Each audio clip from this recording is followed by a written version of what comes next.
Hi everyone. In today's tutorial, we will show you how to multiply in Google Sheets. Whether we are calculating totals, prices, or data values, this tutorial is for us. Now, on our spreadsheet, let's walk through an example. We have some numbers, like this one here. Let's drag this down and add our multipliers. These will be our multipliers, and this column will be our total. To multiply in Google Sheets, start by typing the equals sign, then click the first number we want to multiply. Next, press Shift plus 8 on the keyboard to get the asterisk symbol.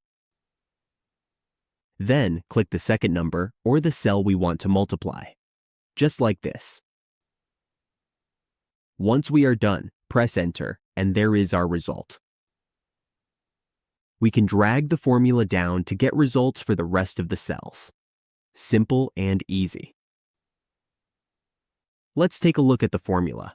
When we click on the cell, we can see it references cells G4 and H4. All we need is the asterisk between them, and that's the whole formula. This is how we perform multiplication in Google Sheets using simple formulas and cell references. It is a quick and accurate way to calculate values using the basic multiplication operator. And that's it. Now we know how to multiply in Google Sheets.